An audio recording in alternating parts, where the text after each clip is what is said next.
Bonjour chers abonnés et bienvenue dans la grande famille Novita. Notre papa, Patrick Bolima à Kisangani, qui entre dans la case du lion doit savoir rugir. Ici, on ne distribue pas des bonbons, on sert des vérités qui piquent comme du piment de Bumba. C'est pourquoi nous avons toute une communauté pastorale. Merci Pasteur James Ilonga à Kolwezi, Pasteur Francisco Macumbi Kembo en Angola, Santa Clara, Pasteur Paulin Ilonga, Pasteur Bernard Mafika Nzola Messo et l'évangéliste Robert Monguiro. Même si Novita passe des épisodes difficiles, nos serviteurs de Dieu lèvent la voix et Dieu écoute. Merci. Si vous découvrez notre plateforme pour la première fois, nous vous accueillons chaleureusement et vous invitons à vous abonner. Pour rejoindre notre communauté, tout comme Franklin Irong à Kinshasa, Godefroid Lakilolo à Kasangulu, mieux vaut marcher avec les éveillés que dormir avec les endormis. Franklin a cliqué sur s'abonner et depuis, il voit le monde comme Matrix sans lunettes noires. Aujourd'hui, chers abonnés, nous allons aborder un sujet très délicat qui soulève de nombreuses interrogations. Qui sont vraiment les dirigeants du Congo? Quand le poisson pourrit, ça commence par la tête. Et au Congo, on dirait que la tête est en congé maladie depuis 2001. Cette question pourrait vous laisser sans voix, peu importe vos affiliations politiques ou vos passions parfois excessives. Le cœur a ses raisons, mais la vérité a ses droits. Même si ton cœur bat pour ton leader, ton cerveau mérite une mise à jour. Jean-Pierre Ilunga. Nous ne faisons pas du journalisme pour flatter un parti politique, mais plutôt pour exprimer notre patriotisme à la façon TNT. Le vrai patriote ne caresse pas le pouvoir dans le sens du poil. Chez nous, le micro est un bâton de vérité, pas une brosse à reluire. Titi Chilumba en Namibie. Il est souvent gratifiant de voir un abonné se désabonner à cause d'une vérité qui concerne son leader politique. Si quelqu'un se retire pour cela, c'est une excellente nouvelle, car cela signifie qu'il y a un inconscient de moins dans notre communauté. L'Asconi. Quand le tamis travaille, les cailloux tombent. On ne pleure pas les départs, on célèbre le tri naturel. Chez Novita, notre credo est la vérité ou rien. Si cela ne vous convient pas, vous pouvez aller cultiver des pommes de terre. Pierre n'y étant bisé. Qui ne supporte pas la chaleur, qu'il quitte la cuisine. Et qu'il prenne une houe, parce qu'ici, on ne fait pas dans la salade. C'est pourquoi nous avons perdu notre ancienne chaîne, pour pouvoir toujours dire la vérité à la communauté Tutsi, que je considère personnellement comme l'une des plus déplorables. King combat le sage. Quand on marche sur des braises, il faut avoir les pieds solides. On a perdu une chaîne, mais gagné une liberté sans laisse. C'est également pourquoi, malgré la suppression de la première version de Novita, nous maintenons le même ton. Fredin Tumba à Lubumbashi. Q. Le tambour peut changer de peau, mais il garde son rythme. Même YouTube n'a pas réussi à nous faire chanter en playback. Même nos correspondants comme Maroy Pelin à Bukavu. Si YouTube décide de supprimer cette version également, tant mieux. Zorobabel Kambulu. Quand la vérité dérange, c'est qu'elle touche juste. Si ça saute encore, on fera des vidéos sur des feuilles de manioc. Notre objectif est de lutter contre cette communauté, afin que la RDC retrouve SES droit et sa justice. Teddy Mbuyou. Le silence des justes est la victoire des injustes. Et chez nous, le silence est en grève illimitée. Voilà pourquoi il faut garder le numéro du groupe Novita Family, OCEAS U, car nous continuerons à parler de la même façon. Concernant les Tutsis, quand le vent souffle, mieux vaut avoir une corde solide. Gardez le numéro, parce que même si YouTube éternue, Novita ne prend pas froid. Simao José. Alors, si vous aimez le Congo, luttez pour lui et non pour les politiciens. Le pays est éternel, les politiciens sont saisonniers. Ne soyez pas les parapluies de ceux qui dansent sous la pluie de vos souffrances. Si la vérité vous pousse à vous désabonner, libre à vous, mais sachez que Papa Patrick Bolima à Kisangani et Monsieur Willy Claude, Mpandamadi à Goma, sont ceux qui soutiennent la cause du Congo, et non des individus. Ils resteront comme Paulo Ngonga Willow à Luanda, Sébastien Cazot. Le vrai soldat ne change pas de camp quand le vent tourne. Ces noms sont gravés dans le marbre, pendant que d'autres s'effacent, comme des stories Instagram. Marie et Christophe Kazanga, pensez-vous comprendre? Alors, passons aux faits et la lumière se fera. Quand la lampe s'allume et cafard court, préparez-vous, on va allumer les projecteurs sur les zones d'ombre. La RDC est plongée dans une confusion totale. Qui est qui réellement au Congo? Que veulent les autorités politiques et militaires congolaises concernant la situation sécuritaire? Dans l'est du pays, c'est Tony Minesi. Quand le chef ne sait pas où il va, le peuple tourne en rond. On dirait un GPS sans signal. Recalcul de l'itinéraire. Quand l'armée congolaise joue avec le feu et la souveraineté de toute une nation, c'est le peuple qui paie le prix fort. Une armée qui est en crise de confiance. avec la population à cause des trahisons honteuses. Répétitive est la population, entre confusion de qui sont nos protecteurs. Harry Bukasa, à Lubumbashi, le berger qui pactise avec le loup ne protège plus les moutons. Et les moutons commencent à apprendre le kung-fu. Dans les provinces de l'Est du Congo, la population ne décolère pas. Alors que les menaces sécuritaires s'intensifient, notamment dans le sud Kivu, les autorités militaires continuent de nommer des officiers dont le passé est entaché de soupçons de collusion avec les forces ennemies, en particulier les troupes rwandaises et leurs alliés du AFC M23. Gloria Matondo, quand on confie la clé du poulailler au renard, il ne faut pas pleurer les plumes. Et là, on dirait que le renard a eu droit à une promotion. CU's Nominations, loin d'apaiser les tensions, ravivent les blessures d'une population qui se sent trahie par ceux censés la protéger. Il y a Jean-Florent et Allé, l'homme est là. Quand le médecin devient bourreau, le malade préfère l'automédication. Et ici, le peuple a troqué l'ordonnance contre une machette de résistance. Et pour cause, plusieurs officiers promus ou redéployés ont déjà été pointés du doigt pour leur rôle ambigu lors des précédents replis militaires dans le nord Kivu. Et la population connaît bien tous les officiers, qui ont travaillé dans ces zones, avec des liens accablants avec les Rwandais sont, sous les questionnements. Le voleur de nuit ne surprend plus quand il revient déguisé en veilleur. On les connaît comme les vieux génériques de Nollywood. Même scénario, même trahison, juste un nouveau grade. Une mémoire collective, des trahisons qui ne passent pas, mais ces auteurs des trahisons sont ceux qui sont en première ligne dans les propositions de déploiement, dans les zones où leur présence inquiète au plus. Profond la population. Mukandine Zambele, on n'envoie pas le pyromane éteindre l'incendie. Et pourtant, chez nous, on lui donne même un extincteur en or. C'est comme acheter un lion pour sécuriser vos chèvres. Quand on confond prédateur et protecteur, le troupeau devient festin. Et le lion, lui, ne demande même pas de salaire. Il se paye en viande fraîche. Emery Nisukudia, les Congolais n'ont pas oublié. Les épisodes où des axes stratégiques ont été abandonnés sans résistance, facilitant l'avancée des rebelles, et les résultats étaient catastrophiques. L'oubli est un luxe que les peuples trahis ne peuvent se permettre. Et ici, la mémoire est aussi tenace qu'un moustique dans une moustiquaire trouée. À Uvira, Fizi, Minembwe et ailleurs, CE sont les jeunes Wazalendo, les groupes d'autodéfense qui ont tenu la ligne, souvent avec des moyens dérisoires, mais une détermination farouche. Bonzele Mololo. Quand l'État dort, le peuple devient son propre réveil. Les Wazalendo ont prouvé qu'on peut faire trembler des tanks avec des sandales et du courage. Pendant ce temps, certains officiers de l'armée régulière semblaient jouer à cache-cache avec l'ennemi, multipliant les replis tactiques qui ont failli coûter la totalité du Nord Kivu. Diane Siza. Quand le soldat fuit, le fusil pleure. Et le Nord Kivu a failli être vendu en promo, zone abandonnée, rebelles inclus.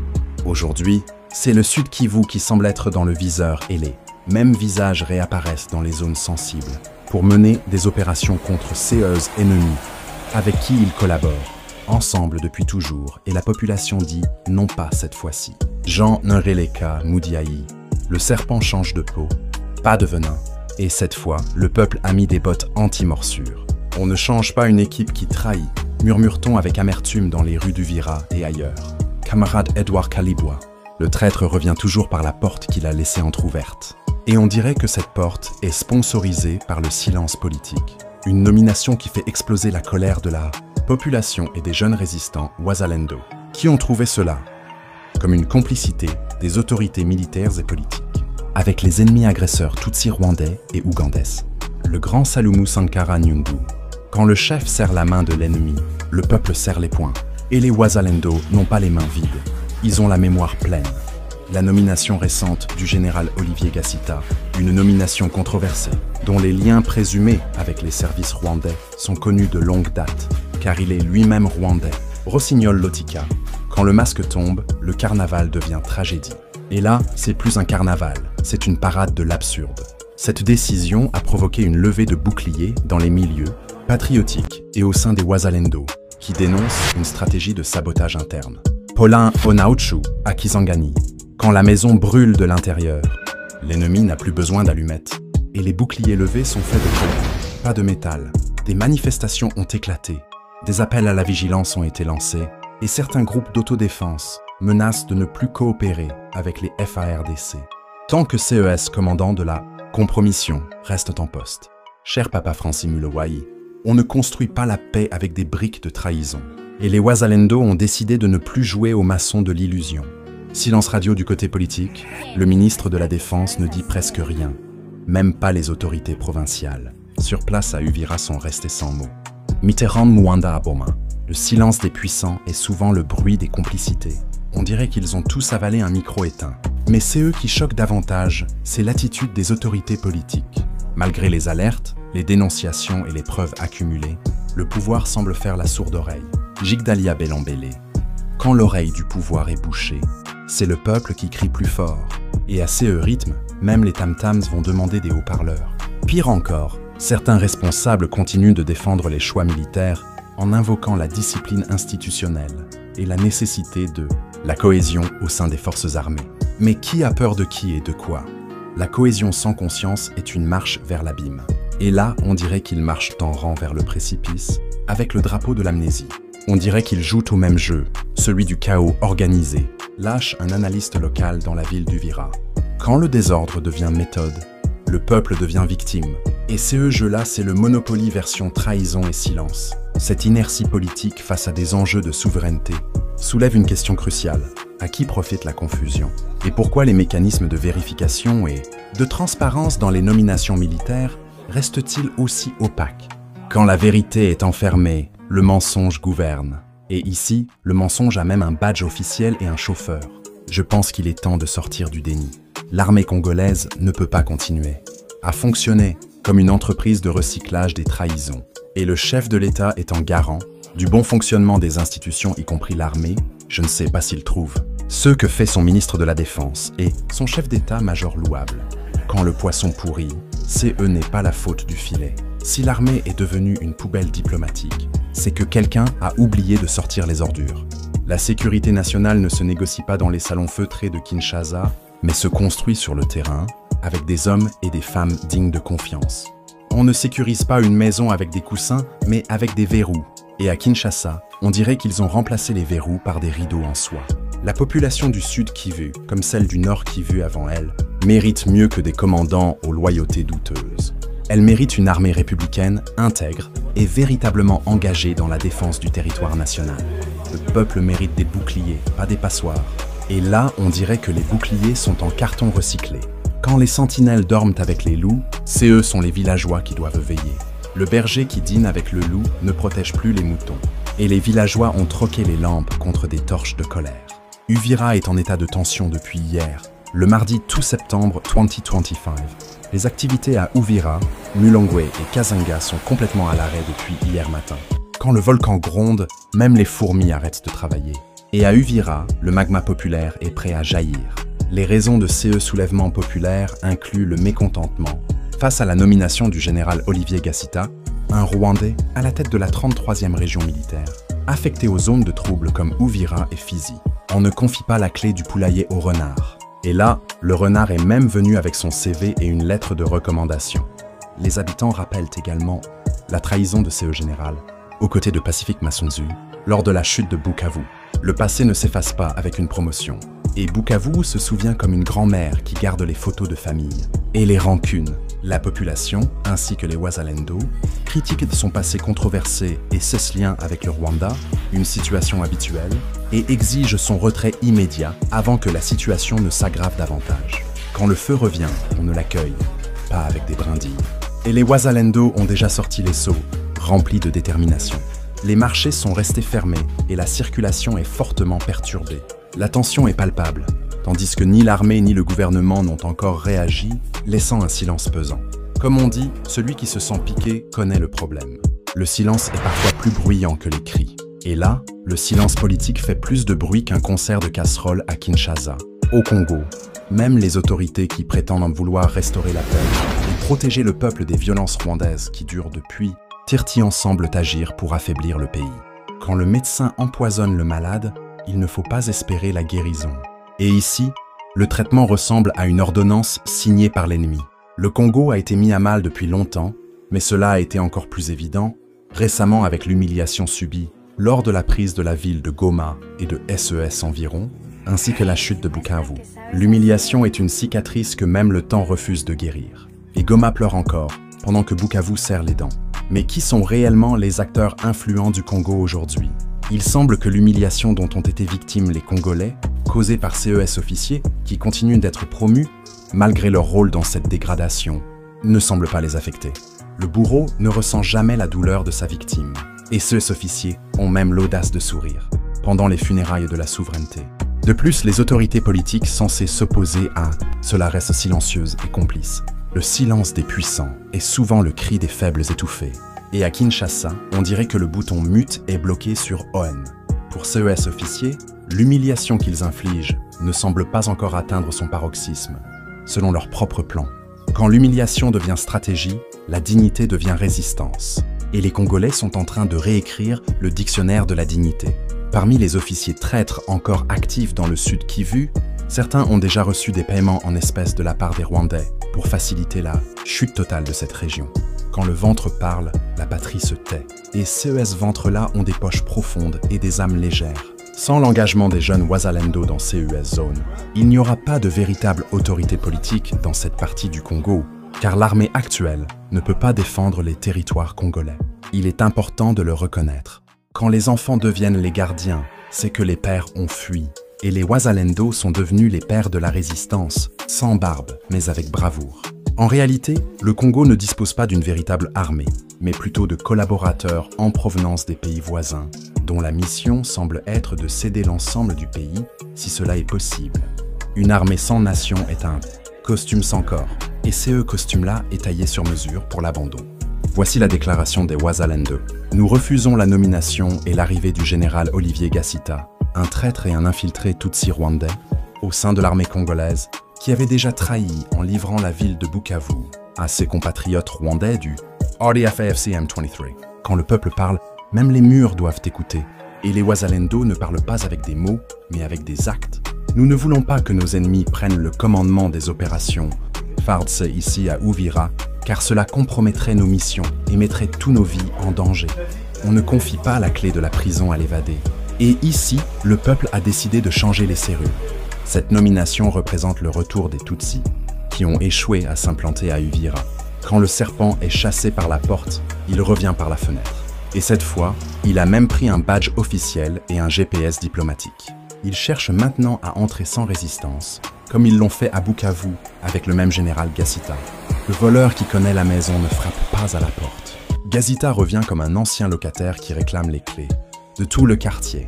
Si Gassita reste, il pourrait livrer Uvira, ainsi que tout le matériel militaire de notre gouvernement à ses frères Tutsi rwandais, comme cela s'est produit à Goma et Bukavu. On ne confie pas le coffre aux cambrioleurs. Et là, le coffre contient des armes, des espoirs et la souveraineté. Uvira est notre terre, nous n'en avons pas d'autre. La terre ne ment pas. Elle se souvient de ceux qui l'ont défendue. Et Uvira n'a pas prévu de déménager, même sous pression diplomatique. Nous demandons aux autorités politiques et militaires de le rappeler à Kinshasa. Nous ne voulons pas de traîtres ici. Nous sommes prêts à protéger notre province seuls si nécessaire. Mais pas avec Gassita, car si Uvira tombe, Kalemi, Lualaba et Lubumbashi tomberont également. Quand le mur cède, c'est toute la maison qui s'effondre. Et Uvira est ce mur. On ne le repeint pas avec des uniformes douteux. C'est ici que se trouve une vaste ceinture de résistance pour notre nation. Ainsi, avec les traîtres, la défaite se prépare. On ne bâtit pas une forteresse avec des briques fissurées. Et les fissures ont des noms, des grades et des sourires complices. Pourquoi envoyer un général Tutsi? N'y a-t-il pas de militaires congolais au sein de la FARDC? Dans le Congo central, l'Équateur, le Grand Katanga ou le Kasaï? Est-ce que les accords de Doha contraignent les autorités à agir de cette manière? Ou simple complicité? Quand le choix devient mystère, la confiance devient mirage. Et Doha n'a jamais signé pour livrer le Congo en pièces détachées. Les récentes humiliations n'ont-elles pas éveillé les consciences des dirigeants de notre pays? Ces sont là les interrogations que se posent les jeunes Wazalendo et la population. L'humiliation est un réveil brutal, sauf pour ceux qui dorment volontairement. Et certains dirigeants ont mis le réveil en mode avion. Pour éclaircir ce sujet, permettez-moi de rappeler un point. Après la récente visite du ministre de la Défense à Uvira, il a longuement échangé avec le général rwandais, Gassita. Quand le feu discute avec l'essence, CE n'est pas pour éteindre l'incendie. Et leur sourire était plus inflammable que les discours officiels. Après le départ du ministre de la Défense, le général Gassita a été rappelé à Kinshasa, pensant qu'il s'agissait d'une mesure pour écarter un élément potentiellement dangereux de la région. Cependant, Il s'est avéré que c'était pour élargir SES responsabilité dans une zone déjà menacée. Le loup déplacé n'est pas dompté, il est juste redirigé. Et Kinshasa lui a offert une carte VIP pour la trahison en haute définition. En réalité, tout avait été orchestré, y compris le comportement du ministre de la Défense, Guy Mouadiam Vita, qui affichait des sourires tout au long de leur rencontre, semblant être deux anciens camarades d'école primaire se retrouvant après Fortillan. Quand le théâtre devient politique, les acteurs oublient le peuple. Et là, c'était plus une comédie romantique qu'un conseil de sécurité. Bien que Guy Mouadiam Vita soit ministre au sein de l'UDPS, le parti au pouvoir, il semble ne rien comprendre à la situation actuelle où il joue au cache-cache. Le ministre qui joue à cache-cache finit par se cacher de la vérité. Et le peuple, lui, joue à trouve l'erreur. On peut imaginer Étienne Tshisekedi face à un Tutsi qui avait récemment cédé la ville de Bukavu. Est-ce que le feu Tshisekedi aurait-il montré ses dents à ce dernier? Le lion ne sourit pas aux hyènes, et Étienne aurait probablement rugi « Paris ». Dans la vie, il est crucial de faire des choix, réussir ou échouer. Le destin ne récompense pas les indécis. Et là, le régime semble jouer à pile ou face avec la souveraineté. Si le président, Félix Tshisekedi, souhaitait réussir à la tête de la RDC, il aurait dû écarter tous les membres du gouvernement lors du remaniement récent. En commençant par Madame Judith Suminwa jusqu'à Jean-Pierre Bemba, à l'exception de Madame Thérèse Kayikwamba-Wadner et Constant Muntamba, les autres auraient dû être écartés. Quand le navire prend l'eau, on ne garde que les rameurs. Et certains rameurs ont troqué les pagaies contre des parasols. Sur le plan social, l'actuel régime a peu de chances de réussir vu le temps qui reste. Cependant, il y avait encore de l'espoir concernant la sécurité du pays. Mais face à des situations comme celle-ci, il semble que tout le monde soit complice, y compris le chef d'état-major, qui est devenu une ombre de lui-même. Le silence du général est parfois plus dangereux que le cri de l'ennemi, et son ombre semble avoir démissionné sans préavis. Un jour, ces eux-mêmes chefs d'état-major pourraient être arrêtés pour complicité ou tentative de coup d'état. Quand on danse avec le diable, il finit toujours par mener. Et la musique actuelle ressemble à un remix de trahison.